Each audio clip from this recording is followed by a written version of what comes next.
Russian President Vladimir Putin has announced a 3-day ceasefire in Ukraine set to take place from May 8th to May 10th.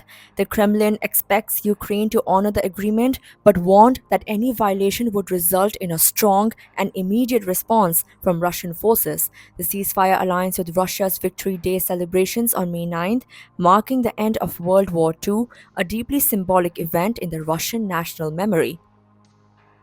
This move appears aimed at winning back international support, particularly from US President Donald Trump. Trump recently voiced frustration, saying he was very disappointed that Russia continued bombing civilian areas in Ukraine despite earlier signs of peace efforts. Trump also revealed that Ukrainian President Zelensky may now be willing to discuss giving up Crimea as part of a broader peace settlement, a stunning potential shift in the ongoing conflict. After meeting Zelensky briefly on the sidelines of Pope Francis's funeral, Trump shared further doubts about Putin's sincerity.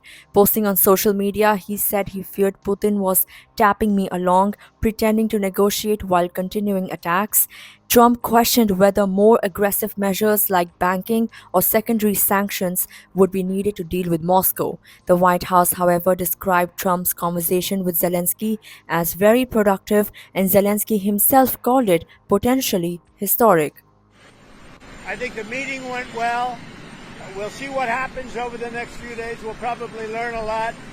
I was very disappointed that missiles were flying by Russia, but that missiles were flying. Very disappointing. We'll see how it goes. On the Iran situation, I think we're doing very well. I think a deal's going to be made there. That's going to happen. Pretty sure it's going to happen. We'll have something without having to start dropping bombs all over the place. In another major development, North Korea has, for the first time, officially confirmed that its troops are supporting Russia's war effort.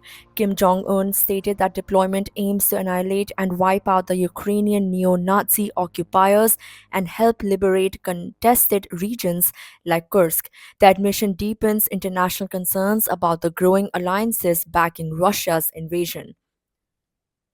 Images from St. Peter's Basilica showed Trump and Zelensky deep in conversation, joined at one point by UK Prime Minister Sir Keir Starmer and French President Emmanuel Macron. Trump reportedly repeated to Zelensky that he has no cards to play, reiterating earlier criticisms. However, Zelensky remained firm, saying that while a full and unconditional ceasefire could open negotiations, Ukraine remains unwilling to concede its sovereign territory.